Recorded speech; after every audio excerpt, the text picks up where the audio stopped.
Hello and welcome to the Horse Race Politics podcast. I am one of your hosts, Dr. Louis Bromfield, from the Department of Politics, Philosophy and International Relations at Swansea University, and painful, arduous, and something to suffer through. No, it's not a colonoscopy. It's my co-host, Professor Matthew Wall.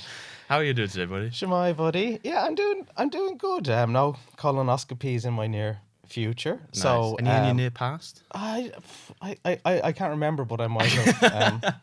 Didn't happen in It's hospital. normally a feature of like alien abduction stories. Is some kind of colonoscopy. So A typical Wednesday on Wine Street, I find. yeah. So I can't remember any, but that's not to say that it didn't happen. That's okay. But today we have a very single-minded focus. People from previous weeks, one of the last episodes we did were with Rob Ford, but we recorded those a two-parter in one go. So we haven't actually recorded a pod in 2 weeks now. And since then, last week, we had the Caerphilly by-election, which was quite a dramatic thing. Can you give us some of the headline results from this election? Why did it happen, first of all? Yeah. So I mean, and I think it's always apposite to kind of take account of the context that leads to a given by-election. They're not typical events, although they do occur fairly frequently. In this case, it's because of the passing away of the incumbent, Heaven David, and I think that was the context of the campaign. Actually, I thought that and obviously the big headline is Plaid Cymru. Not only won, but won by like a massive, what was it, 11 point? Almost 12. Between 11 and 12 point margin, when even the most optimistic kind of Plaid Cymru boosters were thinking they might scrape over a kind of a narrow victory. But Reform were the favourites, like they were the strong favourites in the betting markets. And I suppose for me personally, that's the headline is Professor Rob Ford knows more about elections than I do, which I actually did know that already. Yeah, it was just nice to have a bit of extra proof, just to remind you. And by abandoning my past behavior of like ignoring betting markets, which is a sort of meant to be an expertise of mine, and saying, "Oh, I'm going to go with the markets this time. They must know something I don't know." It turns out that again, Rob was right. Yeah. They were the markets were wrong. The markets, I suppose, if you look back, were probably slightly irrational reading of the polls. Like the polls had a close kind of margin of error territory, and there wasn't a lot of polling data that was publicly available. Yeah. They had, the implied probability was Reform were at least like 70% chance.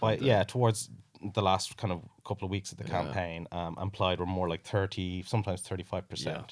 So that they won handsomely was like fundamentally a shock result. Relative to what people expected beforehand, except for one very smart fella called Rob Ford, who actually called this on this program. Yeah. But even Rob, I think, would not have put them at such a kind of margin of victory. No. So that was the nature of the count, and the kind of reaction was, wow, this went more for Plaid than was expected. On the other side of that equation, the Conservatives and Labour collectively polled 13%, which is an amazing sort of happenstance in Caerphilly. So the the kind of electoral history of the constituency was something we talked about a couple of weeks ago now in terms of the podcast. This is a heartland seat of Labour, and to be down on 11%. And for the Conservatives to be on 2%, for someone who studies kind of UK politics, electoral politics in the UK, it's like you've kind of taken the two main pillars out of a building. Yeah. And what's happened in this by-election was a kind of concentration towards Plaid Cymru. But what's happening in UK polling is like a fragmentation across the Greens, the Liberal Democrats, the Labour Party. They're all in recent polling now on more or less similar terms, and the Labour Party at the UK level, like their main appeal is kind of similar to what Plaid was able to say. Is like we're the only ones in with a chance.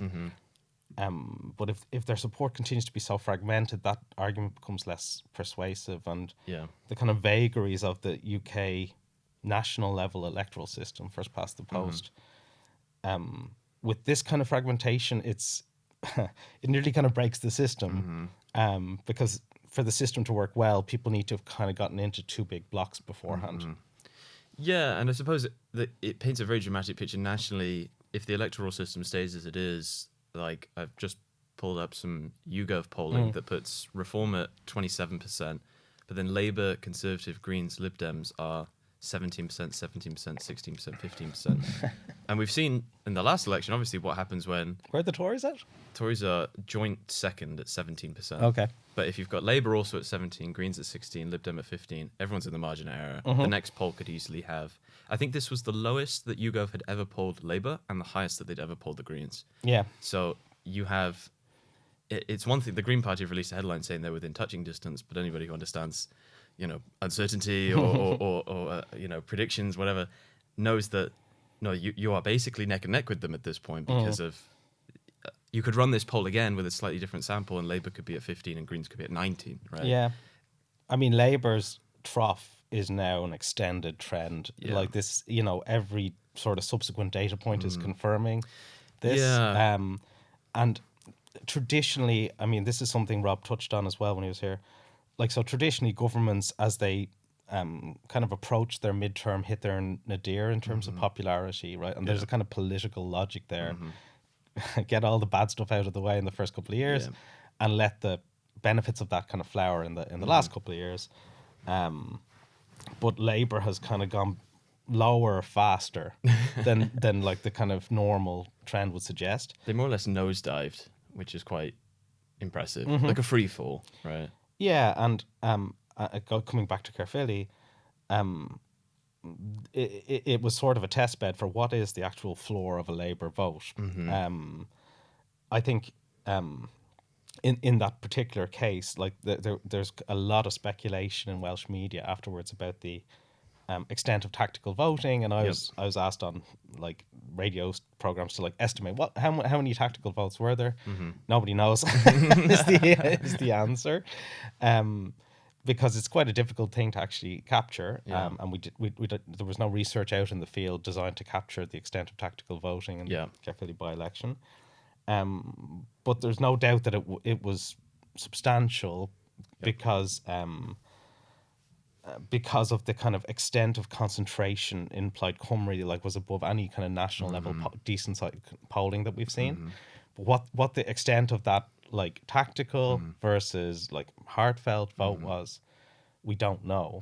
And I think Labour polling 11% in Caerphilly is actually a historical event in British politics that's taken place. And I think given that it's just continually returned Labour candidates to at the UK level, at the Senedd level, for like 100 years more or less, to hit 11%, it's I think in some ways there was a kind of feeling of this result was priced in. People didn't think that Labour was going to win. Yeah. But the reality of it, I mean, it was even lower than their polling numbers were saying, and just sort of seeing the votes actually being counted up and realizing this has happened, is kind of, again, kind of encouraging Labour to deal with the reality that they're facing. I was reading Will Hayward's newsletter and in the kind of, he had a good write-up of Caerphilly, and he was saying like Labour should be in survival mode. They should be shoring up. They should be shoring up across these 16 constituencies, their one seat. Yeah. I mean, that's where they're at. Yeah. Like the kind of performance that they've just turned in is right at the margin of what would get you one seat or not. And obviously if that's replicated nationally, it's a kind of existential problem for Welsh Labour. And I think seeing the votes kind of helps them realise that. But we've come back again and again and again to this problem that I think they have messaging that could work, right? They have two messages. Message number one, two governments at two ends of the M4, right? Yep. Which people who follow Welsh politics, so I guess should be interested in this pod, will have heard a lot. Yeah. Which is a kind of image that denotes the benefits that Wales can have from a kind of collaborative approach. So like the same party in Westminster and in Cardiff Bay, there has been an uptick in the extent of kind of devolved funding. That's largely kind of consequential of UK level decisions. So there's been an attempt to like sell that, but beyond like literally the automatic implications of what Westminster is doing, like there isn't any sort of friendship benefit, and indeed, it seems that Keir Starmer is barely aware of the existence of Eluned Morgan. Gets her name wrong. A struggle, like it as far as I know, it's a matter of fact that he consistently calls her Eleanor Morgan, which isn't very diplomatic, but doesn't denote like a brilliant relationship. And Eluned Morgan, for her part, talks a lot about asking for things from the government, and she has a big list that of things she wants, but can't actually adduce any like instances, certainly substantial, of like we got this because we're Labour and Labour. So that's one problem, right? So it's one message that could work, but that has no evidence for it. And the other is our old friend, the Red Welsh Way, which I will someday actually internalise, I guess, just before it becomes a historical thing. Which is a kind of policy positioning that goes back to Rhodri Morgan's Clear Red Water, which is an idea that like Welsh Labour is a more left-wing organisation fundamentally, has slightly different values, but it is to the left of UK Labour.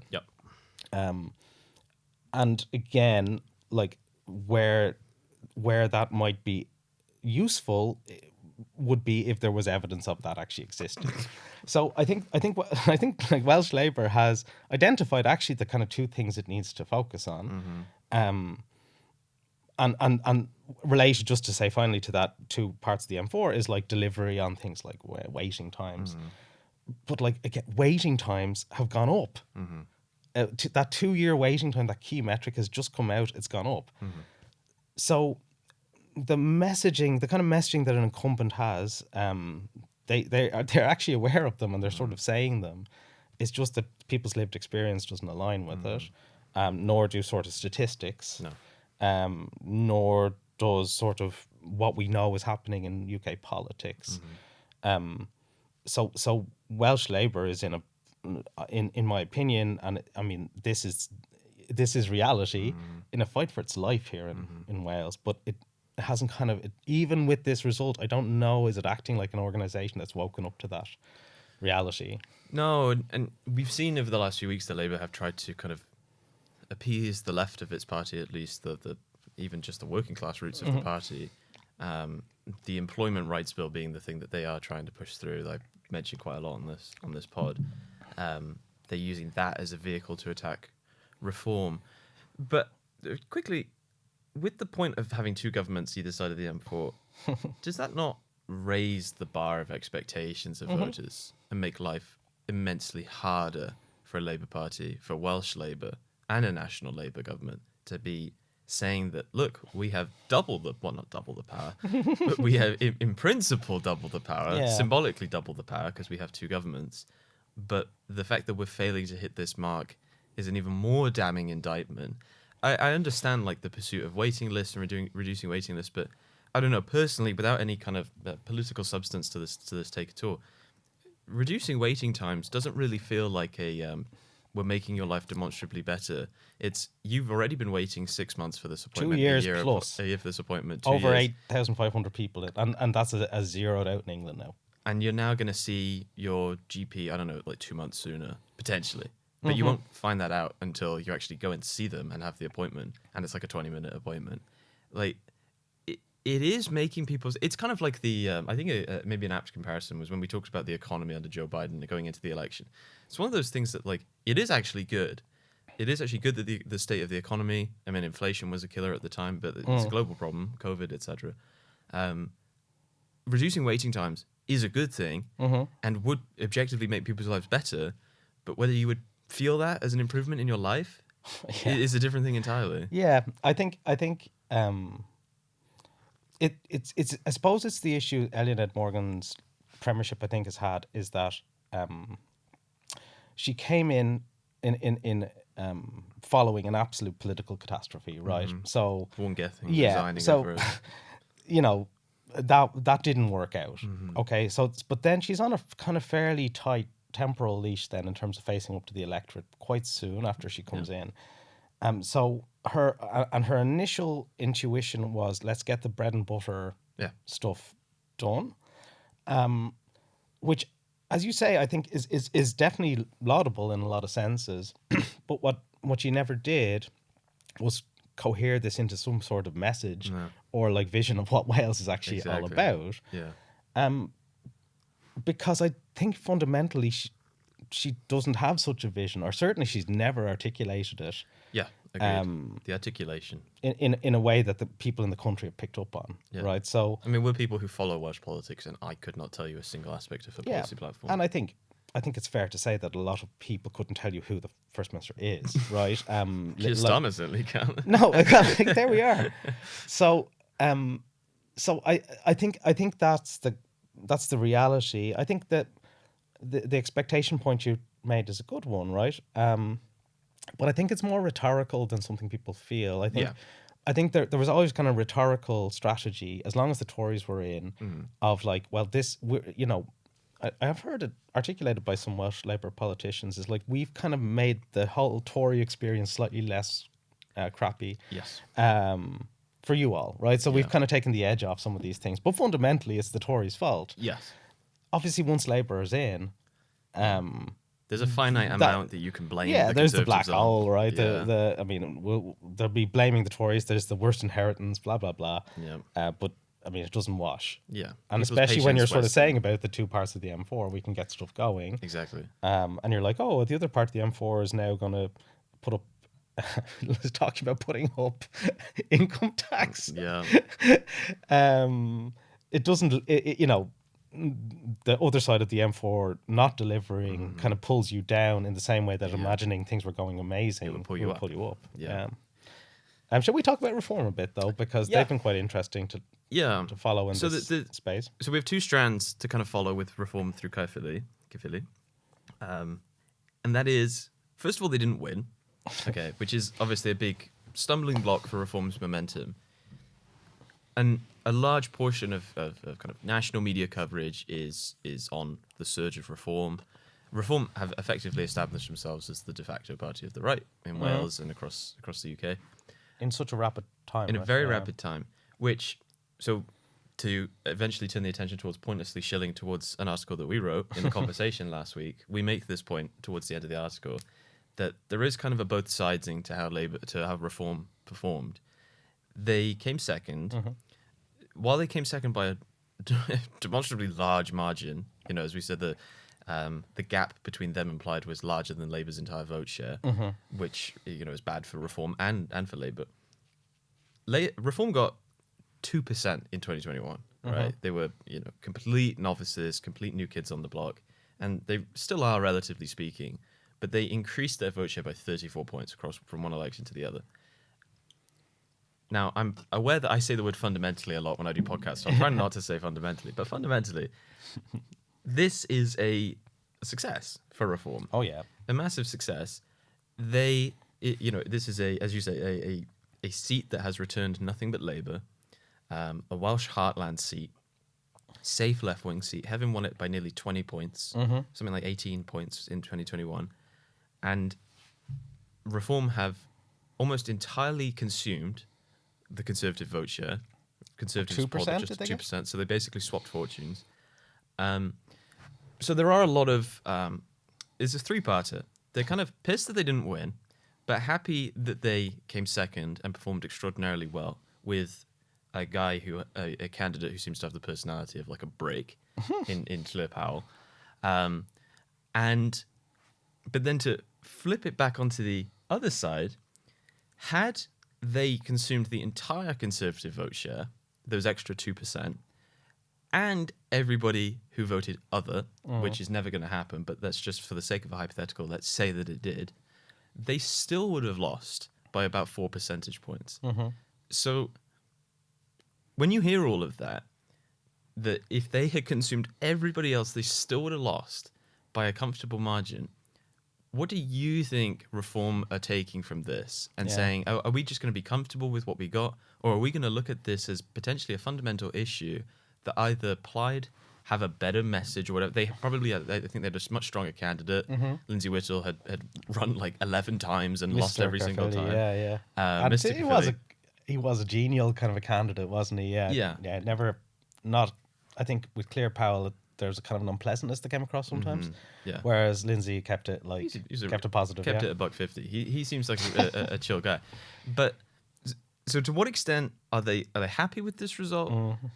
Or on the flip side, is there a genuine fear that voters are good enough at tactically coalescing around like who they see as just the best Reform alternative?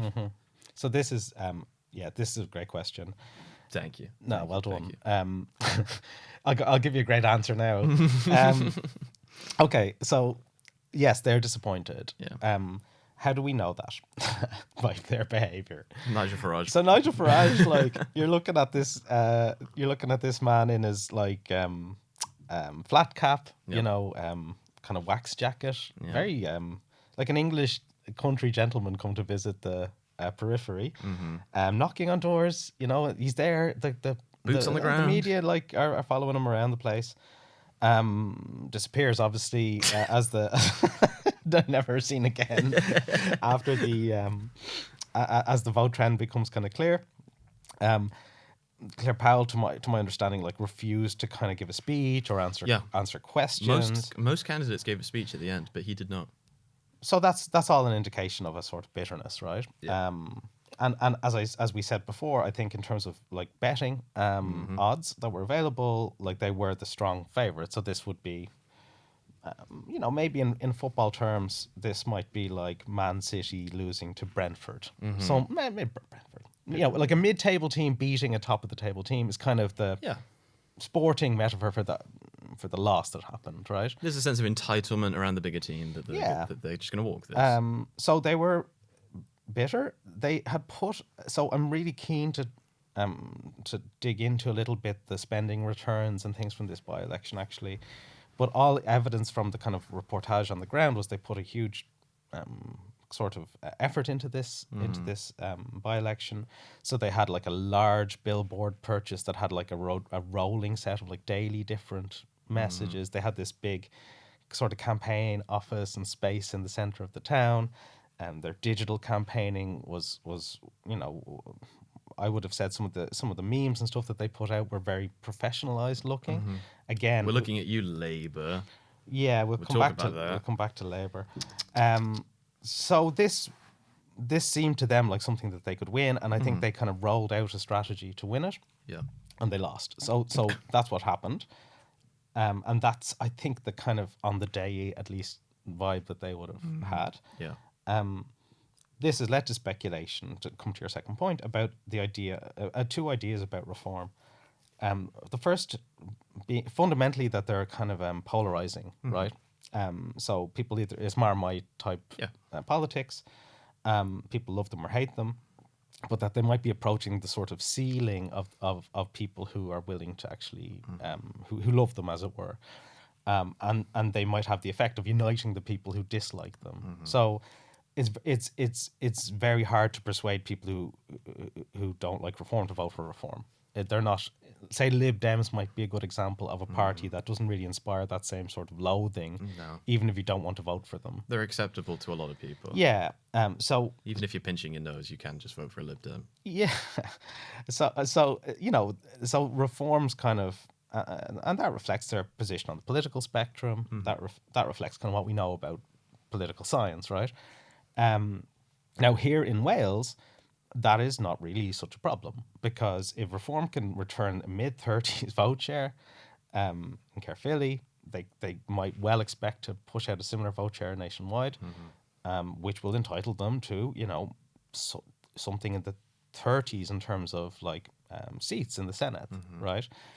So it doesn't really matter. They don't have to win the constituencies, right? They just, you know, they can pick up something like 2 to 3 seats in most constituencies.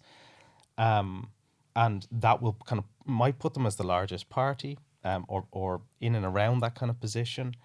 They're unlikely to kind of form a government, but that's kind of a happy position. If you kind of project forward like a year from now and Reform are effectively the opposition in the Senedd, They're pretty happy. That's a brilliant political platform for them. I was going to say, if anything, it's probably better to be in that position because then you can't be held to account for anything you do, and you can just be in the. It's ideal in many senses. It gives them a huge kind of political resource to all the researchers, and they can hire the office spaces, the facilities that are afforded to all members of the Senedd. So times that 30 plus, but also like rhetorically, as we've been talking about, there are many things in Wales that are not functioning as well as they should be. Yep. So on kind of key responsibilities, NHS, education,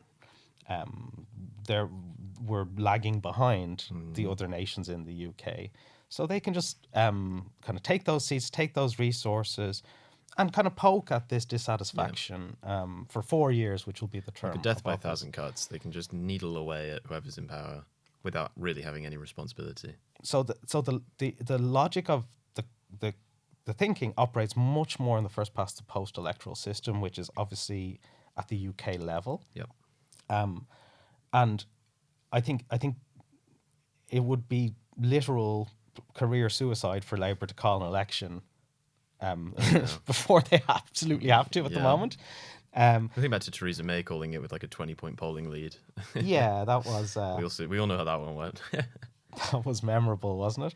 Can you like one sentence each explain first past the post versus the Senedd system? So first past the post is the kind of shorthand for the UK's electoral system, right? So that's what we use to vote people into Westminster. The kind of more technical name is single member plurality.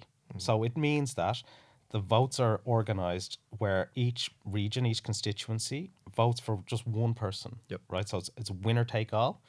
And plurality just means whoever gets the most votes wins. Doesn't matter by what margin, doesn't matter if it's above or below 50, they just need the most. That's where first past the post comes from. So just look, whoever has their nose in front when the votes are counted is elected. And that was the by-election sort of system. Yeah. Does that make sense? So a by-election for a single seat is a first past the post election. But generally in the Senedd,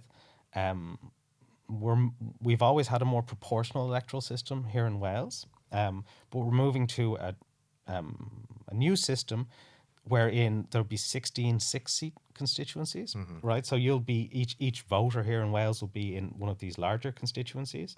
You'll vote for a party list, and they use a formula called the D'Hondt formula. But basically, the idea of that is that it's not first past the post; it's proportion of seats to votes is the logic. So it's called a proportional electoral system. And therefore, like coming first doesn't really confer any sort of special status, right? So actually what happens is if you come first and you get the first seat, then that goes into this sort of divisor system. And then you have to kind of win based on being divided by the number of seats that you have. So what that means is if you get something like 35%, depending on the kind of split of the other votes, you'll either get 2 or 3 seats in a 6-seat constituency. Okay. But there's another fundamental difference in terms of when you're voting, when you're actually at the ballot box. What does it say on the piece of paper compared to the Westminster election? Yeah, so the Westminster election is a candidate-based election. So you're voting for a person. They'll have a party label affixed. The Senedd system is a list-based system, so you'll be ticking a box for Labour, Plaid Cymru, but no Reform. names necessarily. Well, yeah, you'll see the names on the list, but you can't vote for a name. The person. You're voting for a list. Yeah. And obviously, when it comes to filling in the seats, the people at the top of the list are sort of first in. Yeah. So if you're 5th on a Labour list, you're gonna need a lot of people to die before you get. Yeah, you're sort of a volunteer. votes. You're sort of volunteering for the campaign with no hope really of getting elected. And I think that's what's kind of ironic about this election is alongside changing the system, the Senedd has expanded in number. So it's gone from 60 to 96 members. So that's a big expansion. And I guess a lot of people in sort of Labour politics might have been thinking, I can finally become a member of the Senedd, right? Because I'm second, third on the list. And then Labour started like killing old and disabled people, and just thought, yeah, this is not killing, allegedly making their lives worse. Well, yeah, they made Oh they my made God, there goes they've my career. made their policy decisions at Westminster, and I think those kind of early priority kind of groups that they identified Yeah. have taken note of that. I Yeah, mean, geez. I'd have to say, But there's and are unlikely to forgive them. I think anytime soon. You know. the final point about the divergence here is the Caerphilly by-election is likely to be the last Welsh by-election ever. Yeah. Why?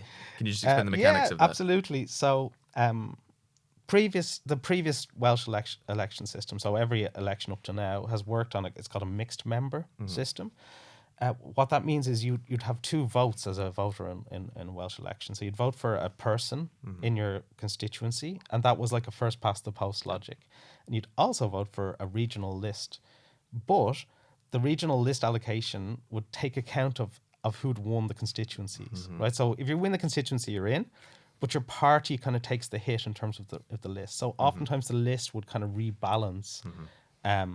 So Plaid and the Conservatives often had most of their members from lists. Yeah. Does that make sense? Yeah. So Heaven David was a constituency member of the Senedd. So his passing kind of triggered this by-election. With the list system, that tier is gone. So you don't vote for anyone, like I said, personally anymore. And therefore, if somebody resigns or passes away, the list becomes control. the list takes control, as it were. And it would just be the next And name. just on the next list. name on the list. Obviously, if that person is able and available. But the list is the kind of the list is the replacement logic, fundamentally. Do you think voters? So we wouldn't have are that okay- kind of election Do you anymore. think voters would be okay with that? It's kind of like when an MP or whatever defects to another party. Like, I didn't vote for you to be a Reform MP. I voted for you to be a Tory, or vice versa. Yeah, Like, I know well, that wouldn't happen, but- in South Africa, in the elections that happened after apartheid, they have a similar list-based system, highly proportional, and ultimately people leaving leaving their list party for another party, they made a law against that because I suppose ultimately of the kind of legitimacy that a representative has in this new system is solely based on their party brand. Exactly. Yeah. Which is again like the reason why we talked at length about this electoral system. I just think it's such a pity when you can balance out proportionality with individual members having their own vote. It's insane that they picked this system.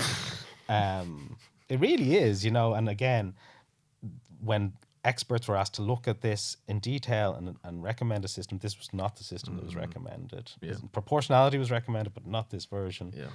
And I think quite a lot of stuff could eventuate that flows back to individual members of Senedd having lost the direct connection to the electorate that they previously had. Yeah. So that's what's going to happen in terms of the electoral system. But in terms of this kind of horse race that we're into, people have a pretty open field here in Wales to vote to not be tactical. Yeah. So it comes all the way back around to Plaid. That the kind of conditions for the tactical voting of which they've benefited are literally disappearing institutionally. Yeah. And so I think they're perfectly aware of that, right? I don't think they're kind of relying on tactical voting to work for them in the Senedd elections. Yeah. What they are doing is sort of capitalizing on this message of their viability as a kind of leading left party. Yeah. If you don't want to vote for Labour and you're left inclined, we're the next best option. Yeah. And there's a huge amount of voters that you're hoovering up, given that you've had the Welsh Labour Party being the largest or one of the largest parties. Well, and it's another way of election. kind of analysing the Caerphilly results, which is a kind of 60-odd% left vote and a sort of 35-37% right vote. Yeah. It's a case of who can best get their voters to turn out. And Caerphilly's anything to go by. Like there's a clear indication as to who, but we have to be very careful with the lessons that we draw from a one-off by-election. Yeah, and just to say, there's a strong line of analysis in sort of Welsh party politics. It's the idea of like a progressive consensus. Yeah. So that's something that comes up in the literature a lot, which is fundamentally the idea that like Plaid, the Labour Party and the Liberal Democrats in Wales actually agree on like an enormous amount of stuff, and that's the progressive consensus. So things like the kind of universalism of services, for example, you know, so we see that in the school meals program actually. So that's something that I benefit from as like a university professor. So it's not means tested. That's an element of like that progressive universalism, right? So that's enabled Plaid and Labour to coexist in various ways across Welsh political history. But it makes it very easy for a Labour voter to say, I can vote for Plaid and not whoever I really want. feel like Yeah.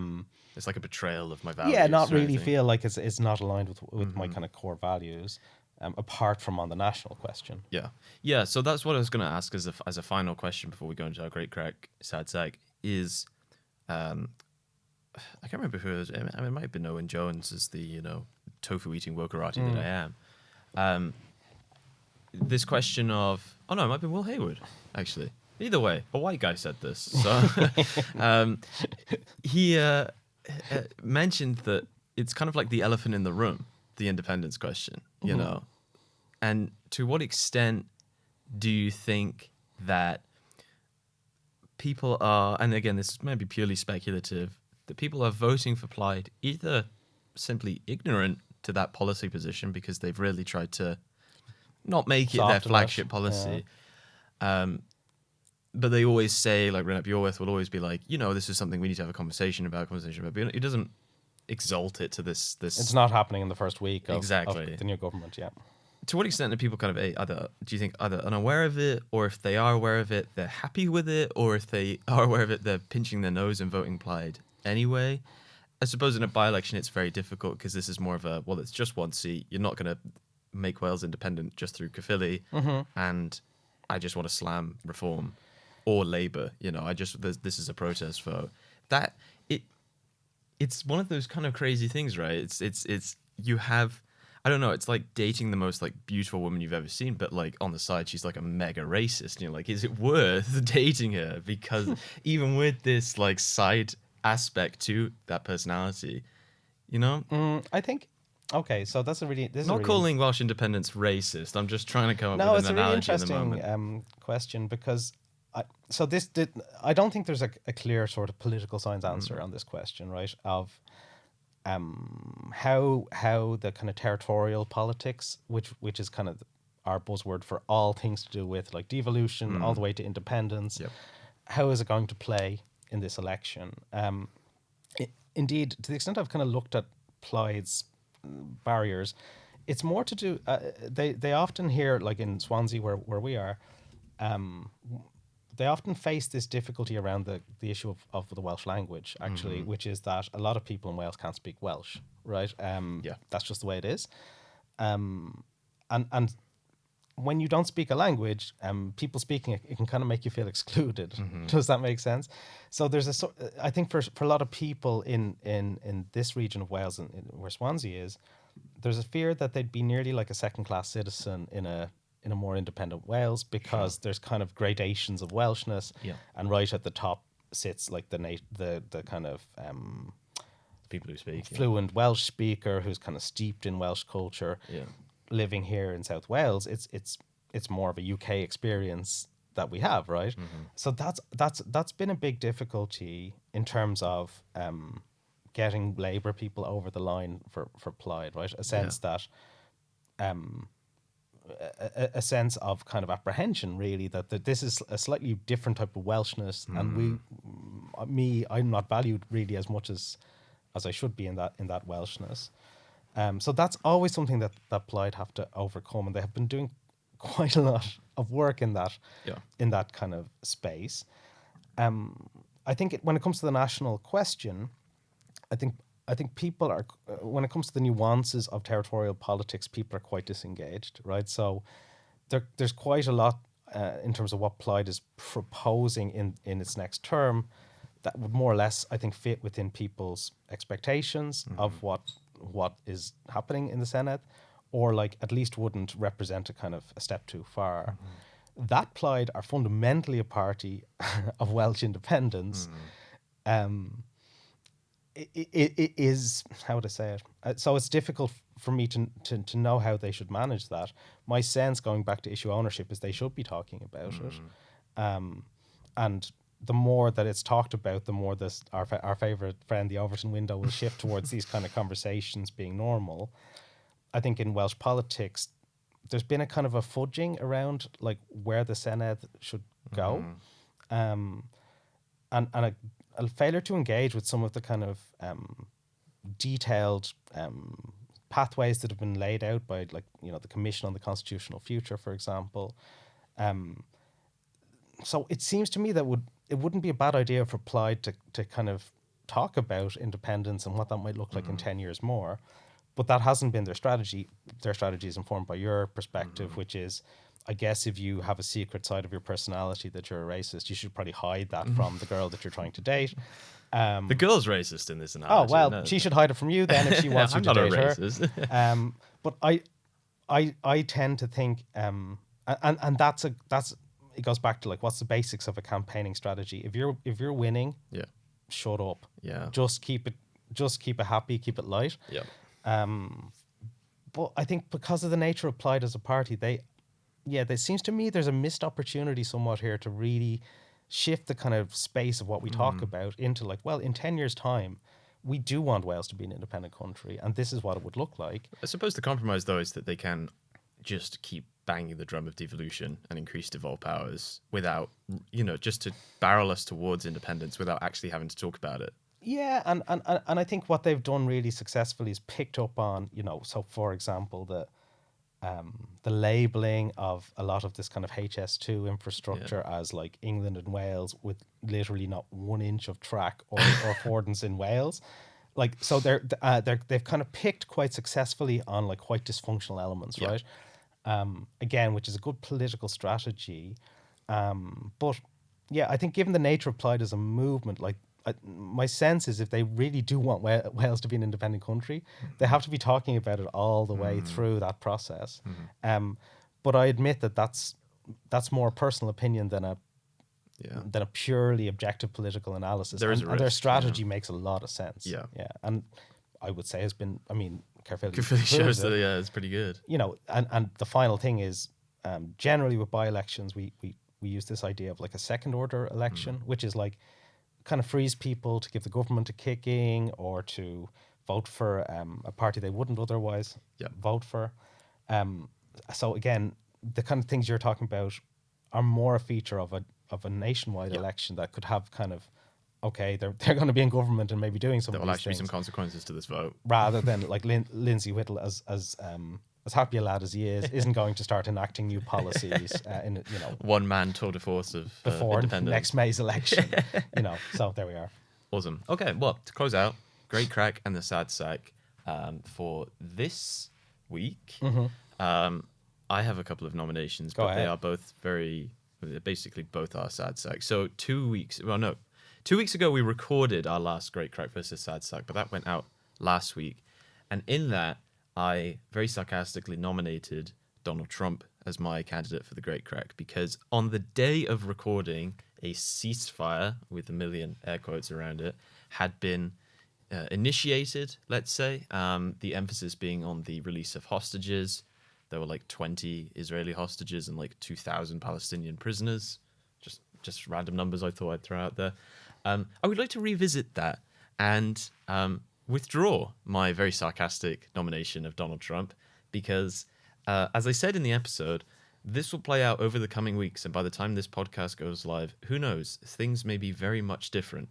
And in a completely unrelated piece of news, I've got a headline here from yesterday that says, Israel strikes Gaza again after overnight bombardment that killed at least 104 people. My personal highlight of the article being this line. After the Tuesday night bombardment, Israel said that it was now adhering to the ceasefire again, and statements from US officials seem to indicate that they did not consider the ceasefire to have been broken. Israel released an infographic identifying 25 terrorists it has killed in the last 24 hours, but said nothing about the other 79. So in my piece of news that everybody definitely saw coming from a million miles away, that ceasefire has since been horrendously violated. I would just say that That's sarcastic. that I'm nicely doesn't, saying well if done. in the kind of terms of a horse race, necessarily render Trump a sad sack either, right? Because I mean, again, just sort of watching this, it's like the whole world now is immersed in this sort of Trump news flow. It's another thing. It's another thing. That Ballroom. ceasefire Yeah. announcement, which in a different political era would have been, okay, this is the event of the year nearly. Yeah. It's just like that's 25 news stories ago. Yep. So this morning, as we record, it's about tariffs with China. Yep.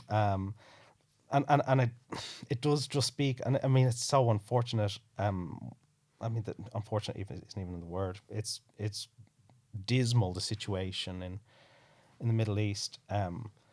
But in Trump world, he's kind of had his win from it. That's what I mean. Yeah. You know, that's my horse race type analysis. That it doesn't matter.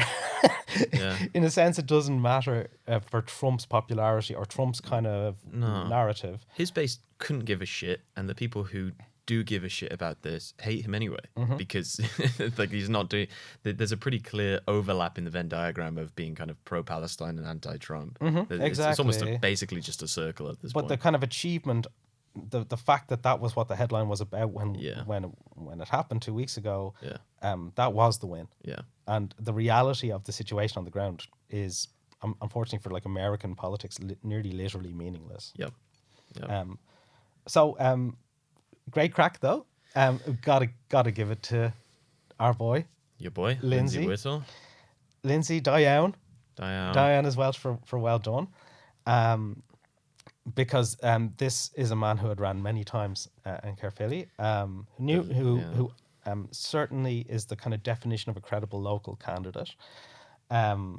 Knew the issues of the constituency, campaigned, I thought, with kind of positivity and dignity, and especially in his speech after the votes were counted, going back to the very first point that we made. The first thing he noted was the circumstances, and he paid tribute to Heaven David, and I think my feeling was that was something that I think everyone appreciated. He also talked about this this being a message to Westminster, being a message to Wales. Told them to listen. And the kind of standing up for Wales, standing up for Caerphilly sort of narrative that he put across ultimately proved successful.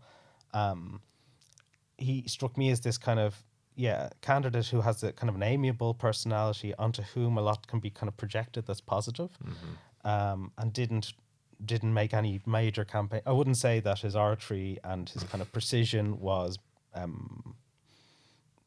game changing, right? So there was nothing really new in this campaign in terms of detail, but I played his part really well. And you know, I think he ran for his first election in Westminster in 1983, which is the year that I was born. So that's a long time ago by any count. So well done, to Lindsey. Sad sack is the other side of the equation, I'm afraid. Is the Labour candidate Richard Tunnicliffe. First, I think it's worth saying that this was a really difficult role. This eventuality of being thrust into it was actually effectively a guaranteed loss.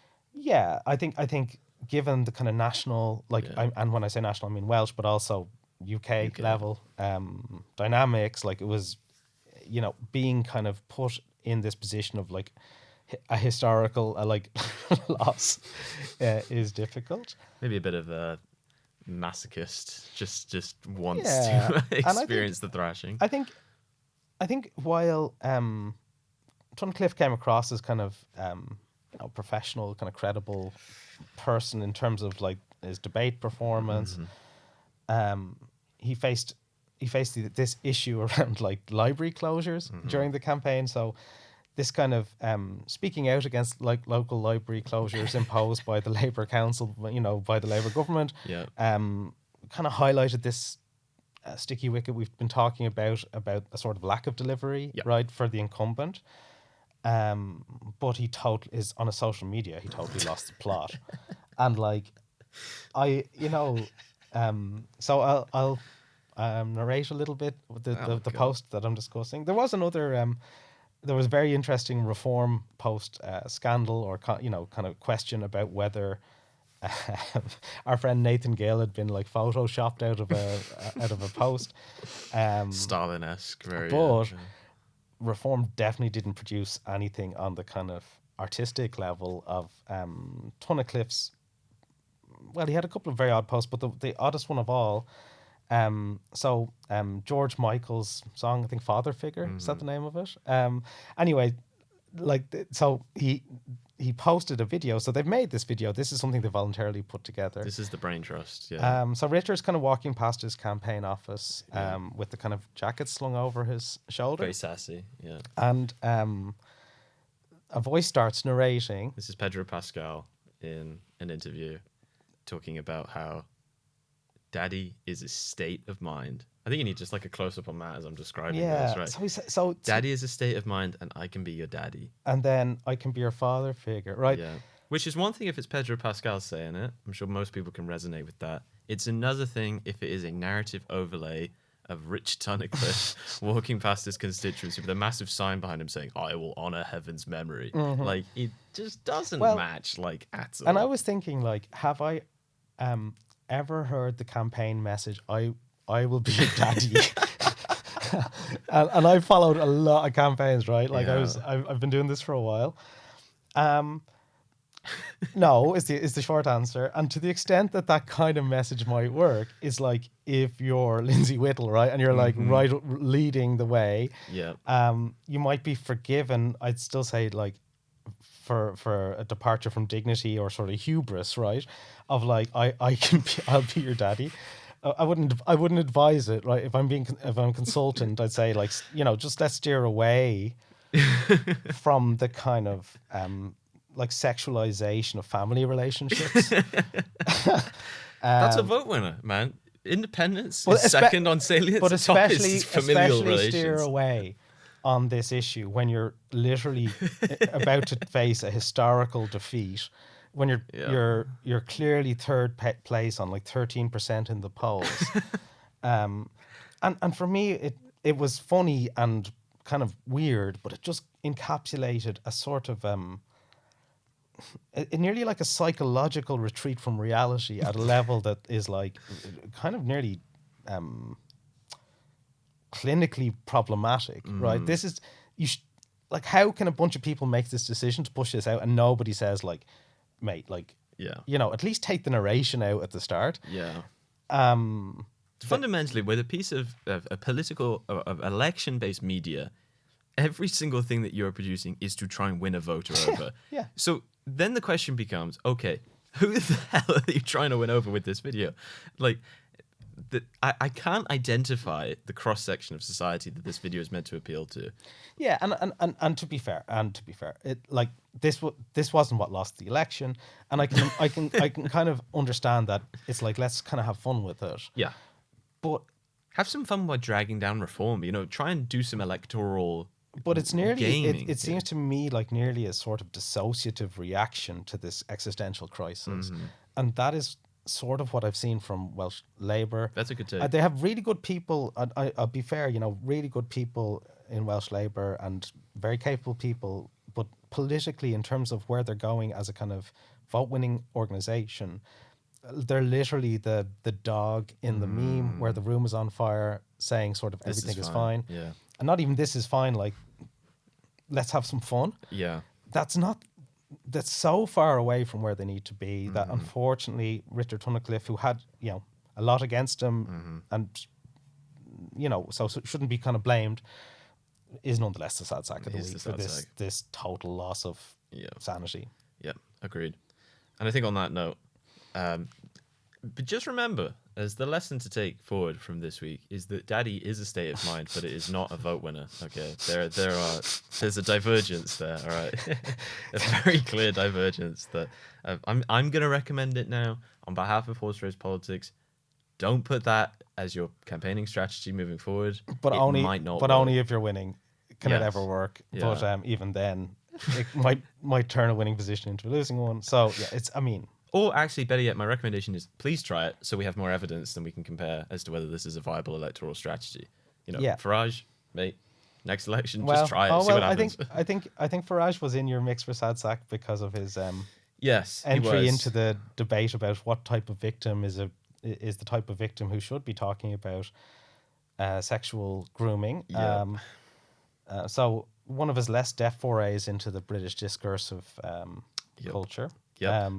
So yeah, that's Really elevating the level of British political discourse by coming in and absolutely slagging off victims of grooming amidst a very febrile and volatile political atmosphere where a grooming scandal is kind of in the headlines all the time. It's an extraordinarily sensitive area, and Farage has not played this one at all. And I also can't really see like the political calculus that he's been doing with it either. But maybe next time we'll have a bit more insight onto it. I'm sure he'll fabricate some story against a more acceptable target group that'll kind of hook everyone in by this time next week. Yeah, if it's not the Swans, yeah, no, I mean May they maybe. rest in peace, I mean, obviously, I after think being he should. eaten. I think he'll. My prediction is that he'll move off this topic pretty quickly and Yeah. onto sort of safer ground. Yeah, and it'll be like everything else, forgotten about by his supporters. Just like this episode of the Horse Race Politics podcast. Thank you. Thank you, everybody. See you next week.